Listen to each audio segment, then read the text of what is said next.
தமிழரசின் முதலமைச்சர் Thiru Stalin அவர்களே, my very dear brother Kurian Joseph, members of Kurian Joseph Committee on Center-State Relations, Justice Shah, former Chief Justice of Tamil Nadu, other members, distinguished members of the gathering. I can't name everybody. There are too many important people around. I can't name everybody. You'll forgive me for that.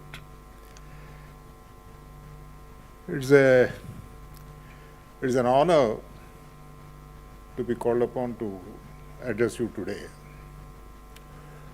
on a topic which is very dear to my heart. The brief background of this problem has been mentioned by at least twice so far. Before the meeting commenced, the lady was mentioning about the background of Rajmanar Commission and so on and so forth. Point is,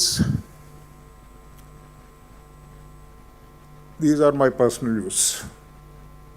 People may agree with me, may not agree with me. It's a free country.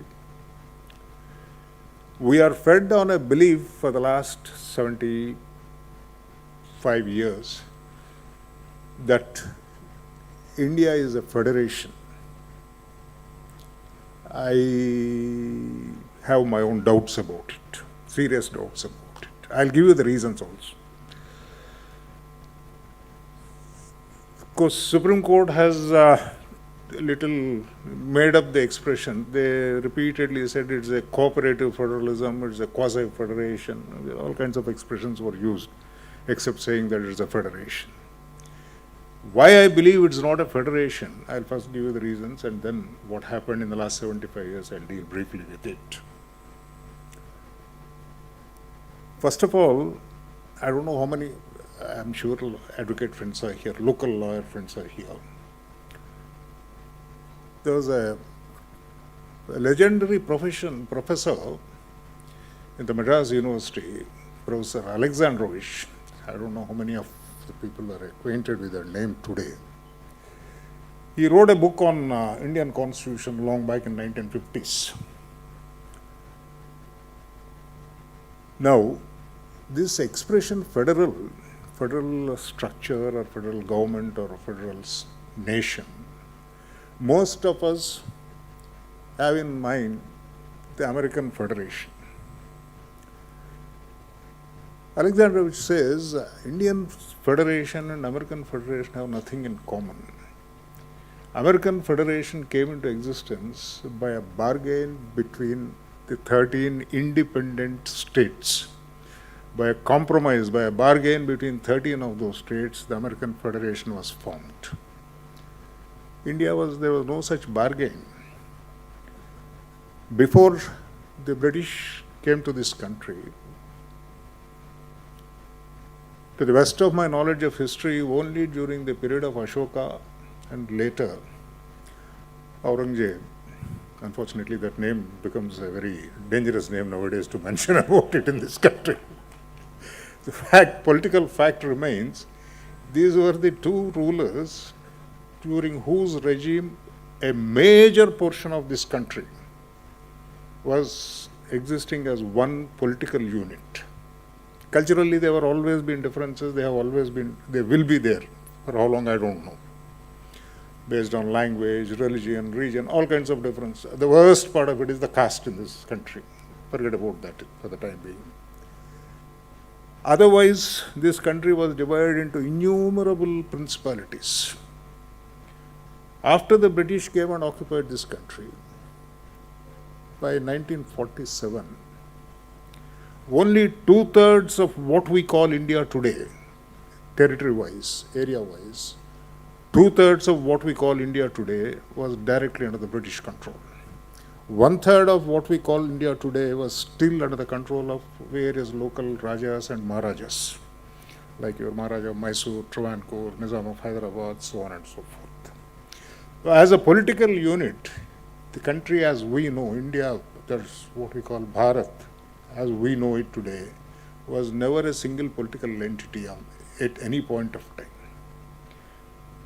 When the Constitution was drafted, we had provinces. The old Madras province. Incidentally, I was born in Madras province. By the date of my birth, present Andhra Pradesh was still part of old Madras province. A few months thereafter, it became Andhra, 1953 November. The point is, these provinces, Madras, Calcutta, Bombay, so on and so forth, they were provinces created by the British administration from time to time for administrative convenience. No kind of sovereignty ever existed in these provinces those days. A federal nation is a nation where the component units enjoyed a certain degree of sovereignty, or maybe a complete sovereignty, which by a bargain they surrender a part of their sovereignty to some central authority in the larger interests of the people of the nation. That's how the American Federation came into existence. There was no such bargain. Either the old Madras province or the Bombay province or Calcutta province did not have any bargain in this thing. It was a different atmosphere. The nation was fighting for freedom. And in the process, it is required that what form of governance should take place in a free India was a question. A Constituent Assembly was created. Members of the Constituent Assembly, experienced people, patriots, people who knew problems of the world, problems of this country particularly, and also people exposed to the developments in the Western Hemisphere. Incidentally, a little off the cuff. For the last few years, we have been hearing a lot of talk about getting rid of the colonial past. Your constitution itself is a colonial legacy. Before the colonial rule, India never had any constitutional governance or elected government. It happened all over the world. It's a question of evolution. It happened much later in India. Now, when the British came, they divided the territory into provinces for administrative convenience. For a long time, in fact, history has its own march. It all started with South India. While rest of the conquerors came from the Khyber Pass, Europeans came from south. The conquest of India, last conquest, took place from south. From here they progressed to north.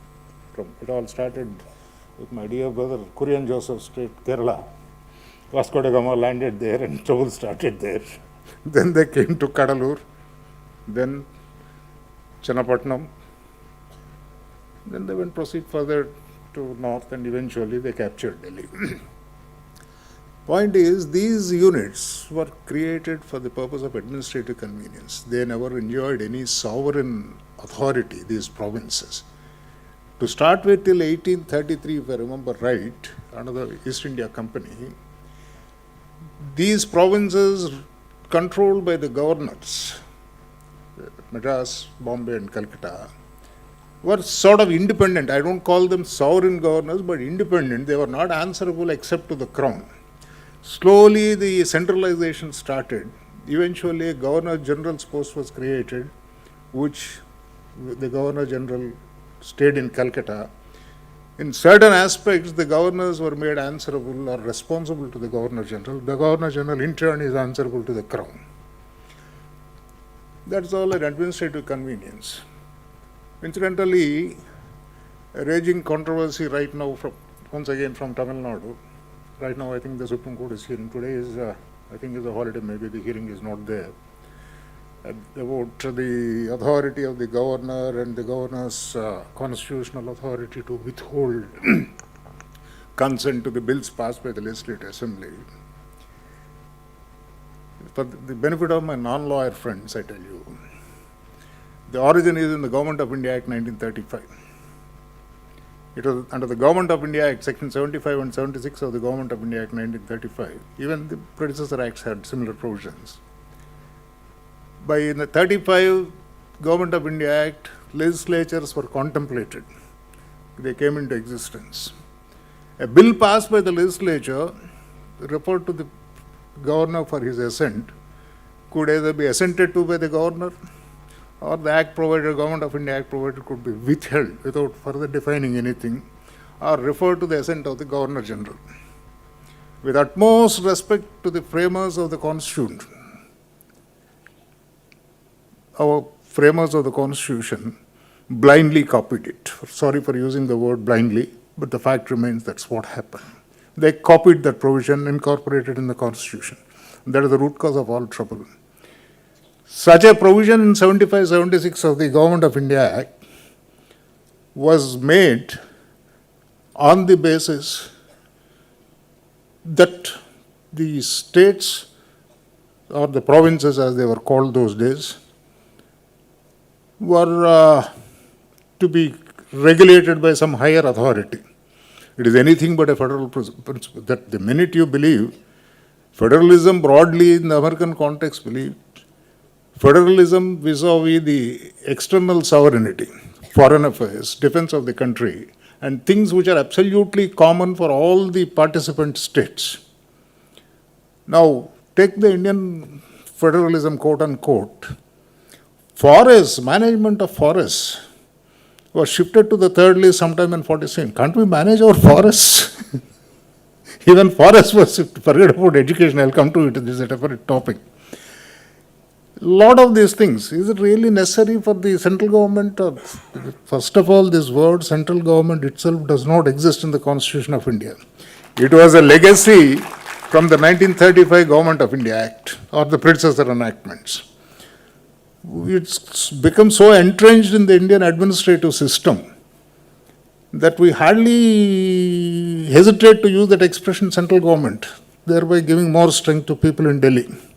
I think the sooner we stop using this expression central government, it's better for this country. It's the Government of India, yes. It's the Government of India. Now, this kind of I told you to start with, it's not a federal country, but I'll give you reasons. There are 4 reasons I'll give you.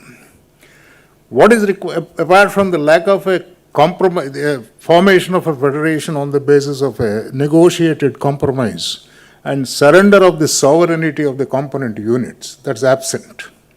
That is the first reason.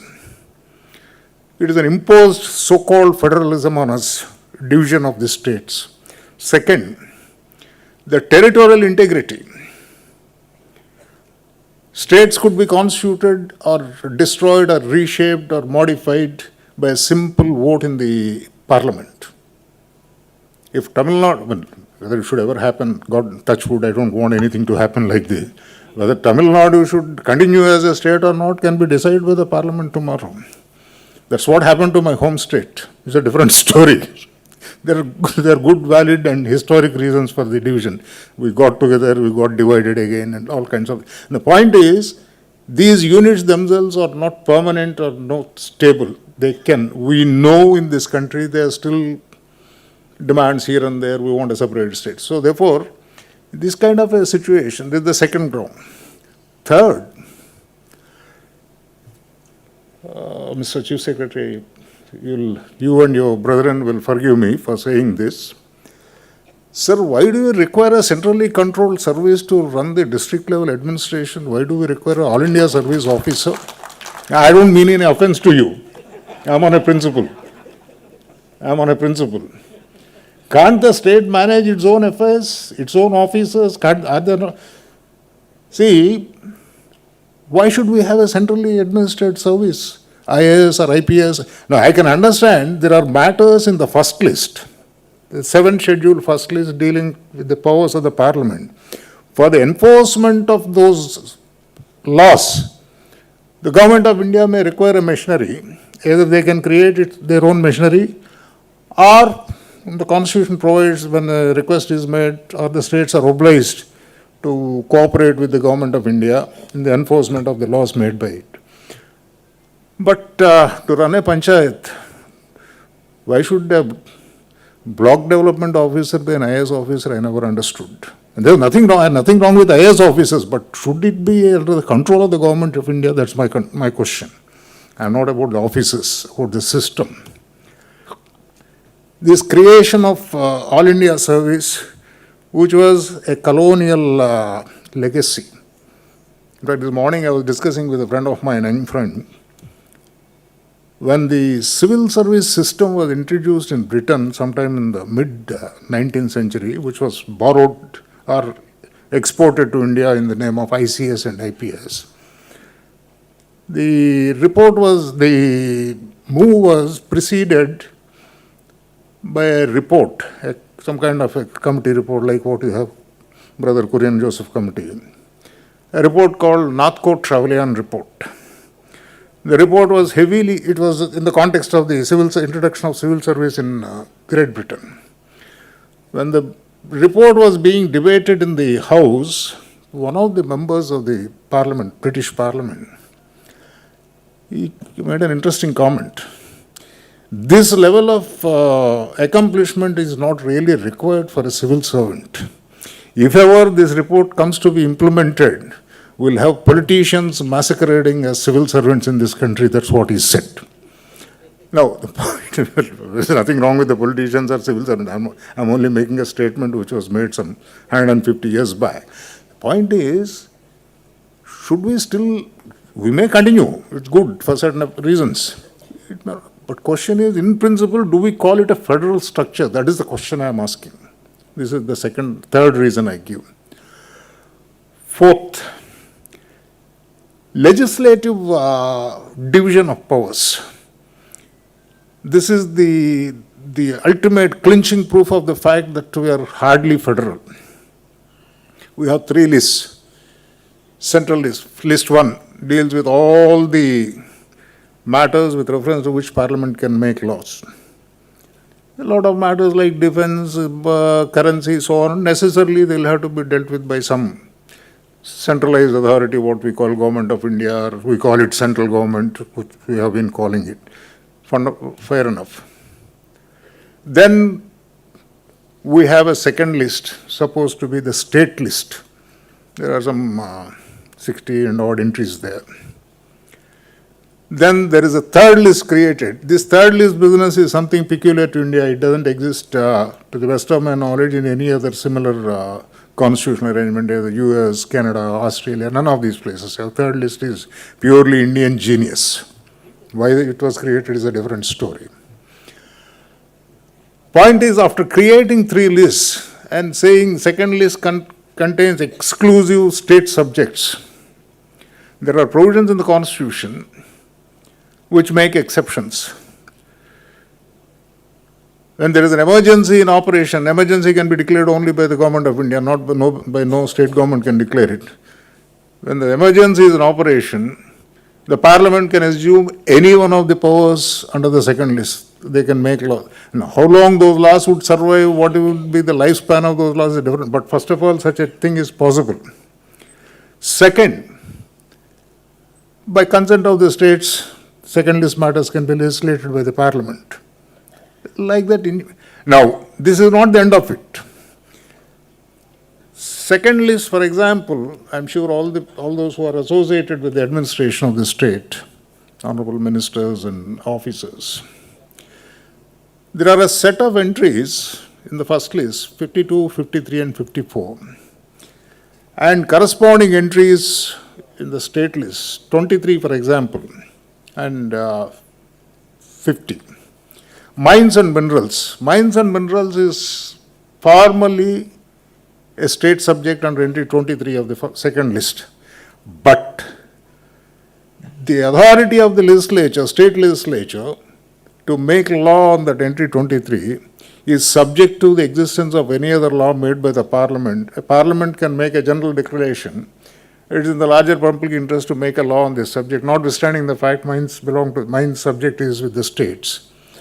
And Parliament made a law in 1955 or 56, the Mines and Mineral Development and Regulation Act. Afterwards, though facially the power to legislate upon mines vests with the state legislature, effectively it is taken away. But this kind of an arrangement, if we are still willing to call it a federal arrangement, of course, it's for us. Let us see what Justice Kurian Joseph's committee is going to say about all these things.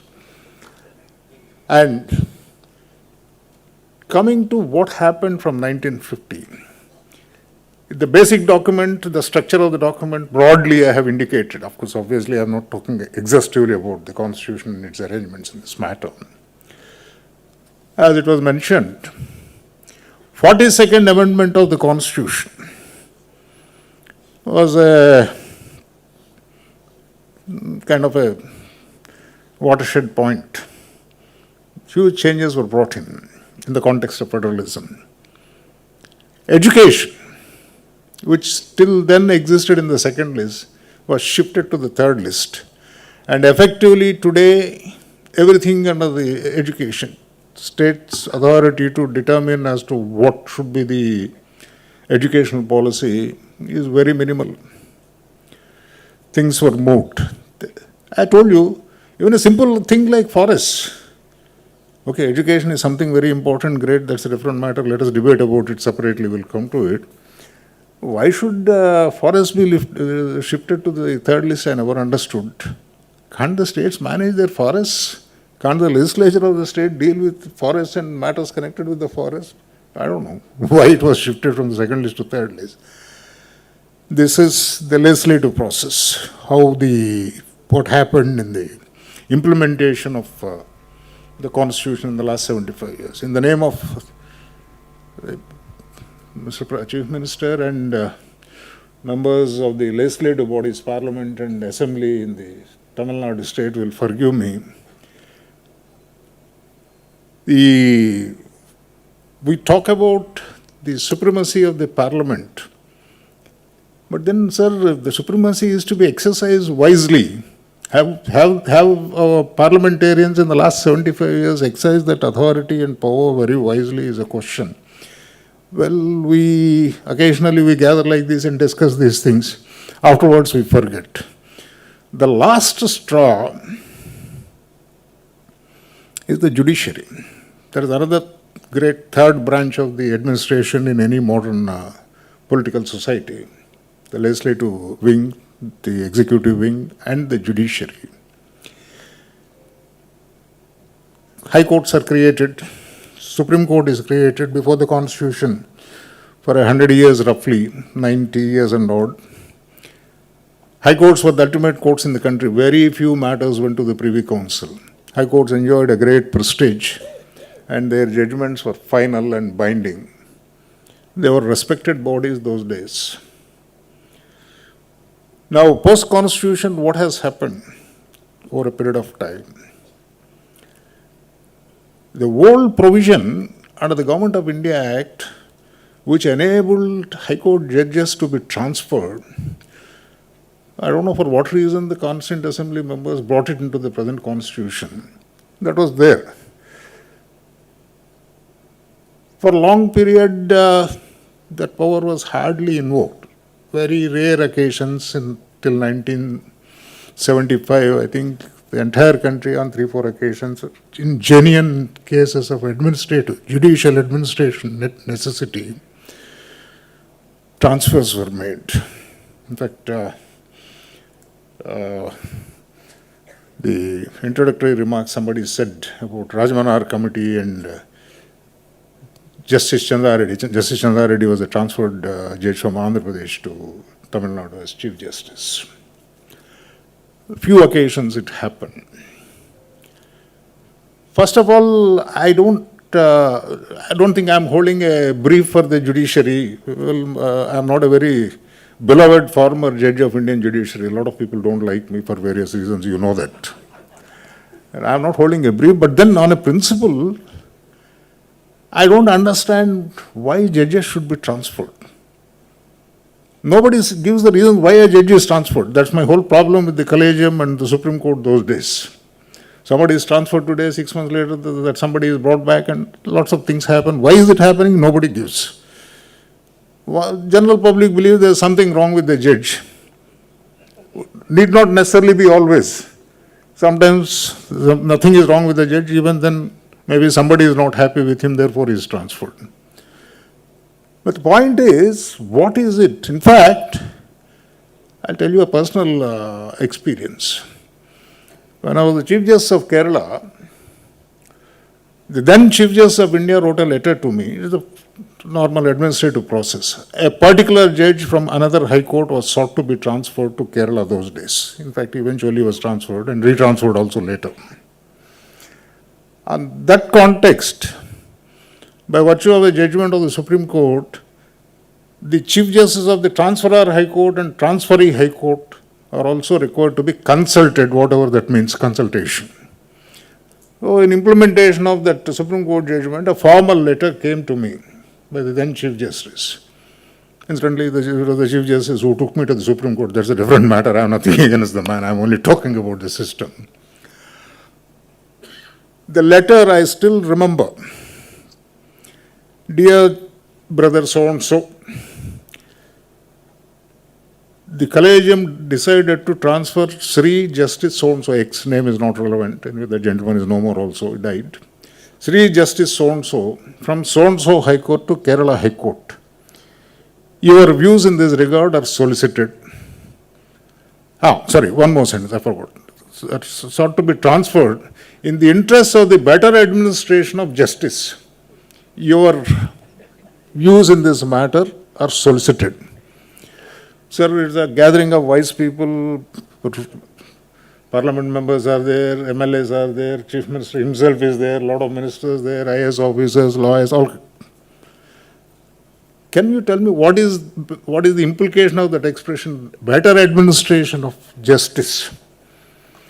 Well, my little mind, I couldn't comprehend what it is.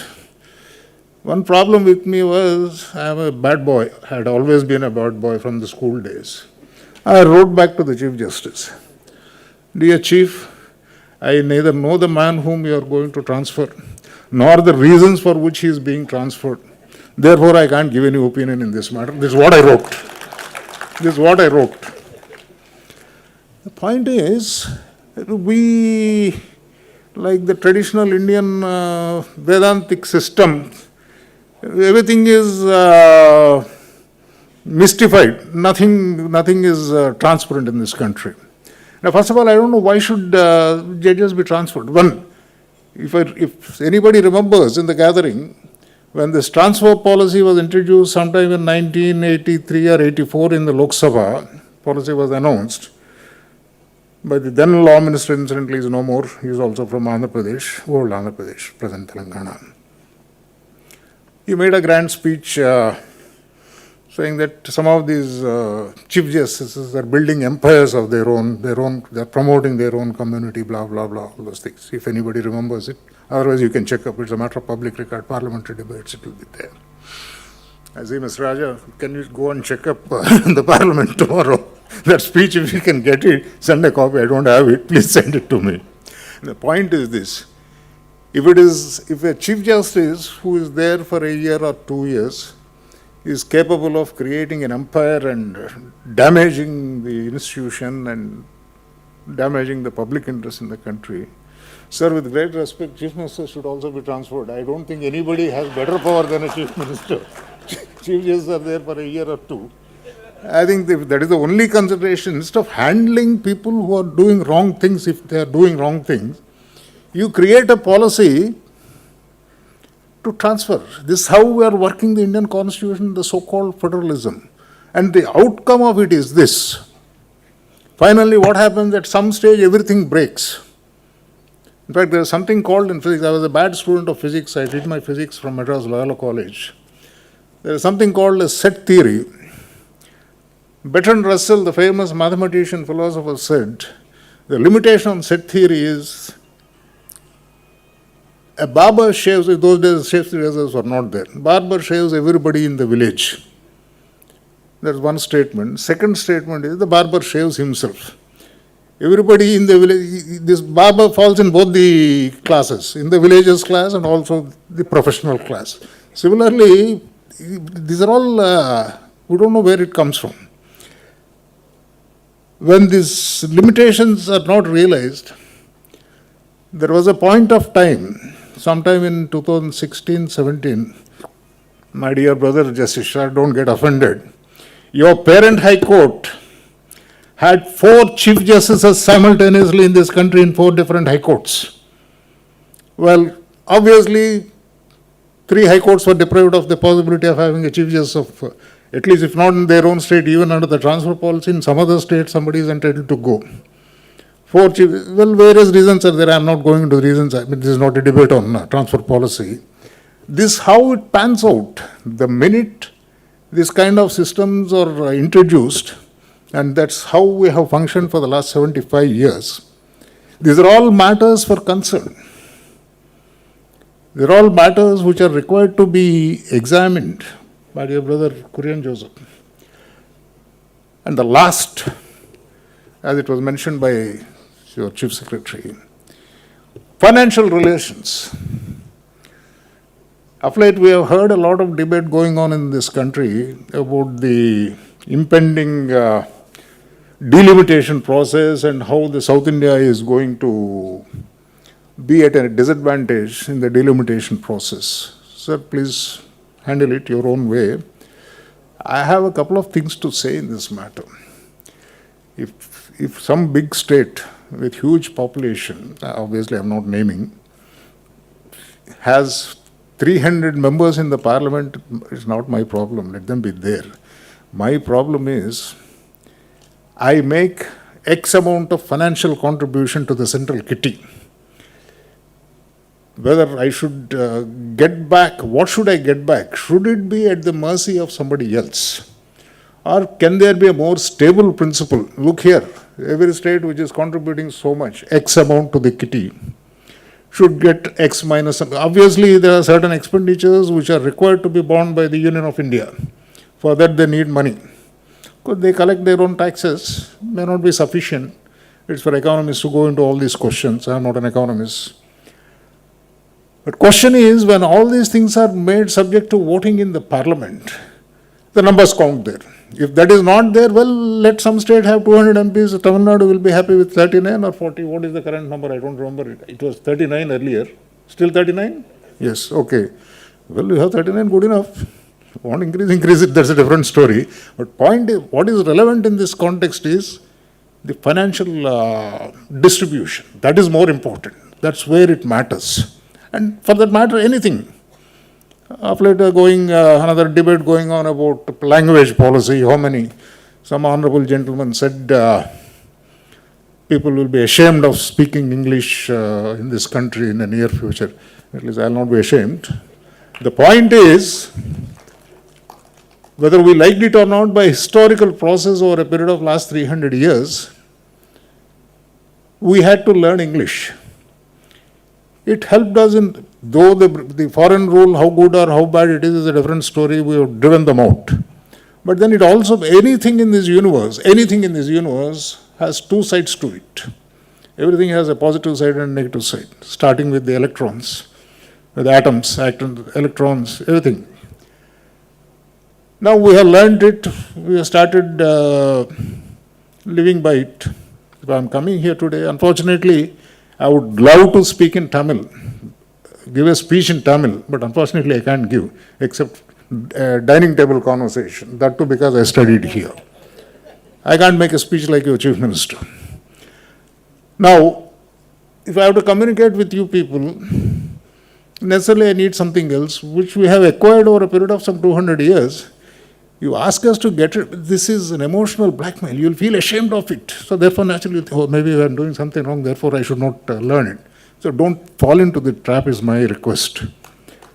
Now, why did we learn English? It was imposed on us, yes, no doubt about it. It was imposition by the foreign ruler. So one more imposition will be subjected to one more subjugation to somebody else who is speaking that language. It's not our language. I am proud of my mother tongue. I am proud of Tamil. I studied here. For your information, if you pick up my mobile phone, there will be at least 40-50 Tamil songs even today there in my mobile phone. I have no animosity. I tell you something. A few years back when I was in the Supreme Court, I was invited by the Banaras Hindu University Law College on some occasion. There are a lot of speakers there, some former judges, sitting judges, senior advocates. Speaker after speaker spoke in Hindi. I can broadly understand, I can't speak. I may not be able to follow high flown Hindi, like I can't follow, very high, you quote Thirukural, I can't understand it. Normal speech, cinema I understand, that much of Tamil I know. The same is the story with Hindi also. Speaker after speaker spoke in Hindi, and all of them made one suggestion, that Hindi should be recognized as an official language in the Supreme Court, and advocates should be permitted to speak in Hindi. And my problem is, all of them said, Mr. Justice Chelameswar should take the lead and get it implemented. That was the request made. Well, I was invited, what can I do? I went, sat, heard. When my turn came, I told them one thing. I come from South India, particularly Andhra Pradesh, where Hindi, Telangana Hindi is understood, a lot of people speak. Andhra Pradesh, no. But I must have seen 100 Hindi movies. If there is anybody in the gathering who has seen at least one South Indian movie, not my Telugu movie, one South Indian movie, please raise the hand, I will be very happy. Nobody raised the hand, everybody laughed. The point is this. Why all this thing, this existing system is good enough, it's going on. Why bring one more pressure? Impose one more language? What is the need for it? And why this emotional backbone? You'll feel ashamed to speak in English. Why should I feel ashamed about it? I don't mind learning 100 languages. It's my personal pleasure and choice. But don't impose it on me. That's all. I never refuse to see a Hindi movie. I see Tamil movies. Occasionally I see a Malayalam movie because I was there. So that's not the point. It's a cultural aspect. But this is certainly not a federal practice. Now, these are all questions. And lastly, one thing I say about when we're talking about the representation in the parliament, I'll take 2 more minutes. Brother Joseph particularly, and of course all those honorable members in public life, politics, ladies and gentlemen, the existing electoral system, people have been talking about it for the last 70 years. Maybe to get rid of all this problem, delimitation, which state has more population, how many children are being born every year, these are all problems for which no solutions. We can't stop people from producing children. Well, we can plan. Some people planned, some people didn't plan, and the disparity arose. One perhaps way of dealing with the problem is maybe think of a proportional representation system. That perhaps will, to some extent, solve this problem. I am not saying I have the absolute problem, I am not a messiah. But there's one possible way of looking at it, a proportional representation system.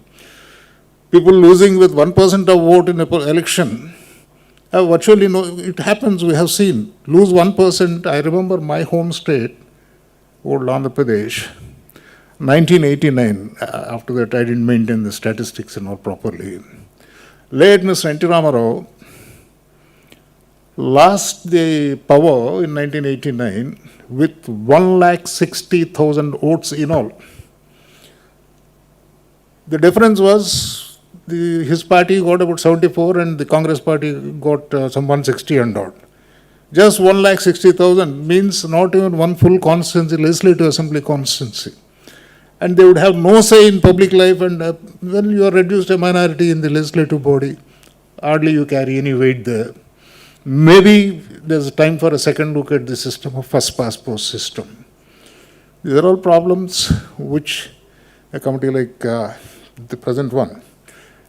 And at the end, I congratulate your Chief Minister for once again undertaking this response, because it all started with his father, Rajmanar Commission in Tamil Nadu. He's continuing the legacy. Sir, I only request, in fact, I was just mentioning I couldn't complete because somebody else was talking. But then it must be literally a federal effort. You must carry your counterparts in various states. You must carry, unless all get together and carry out this will not succeed. It will remain only in this hall. So kindly make that effort. And I think I have taken enough of your time. Rest is Joseph's job. He'll go into the details and submit his report. I'm once again grateful and thankful to every one of you for giving me a patient hearing. Thank you.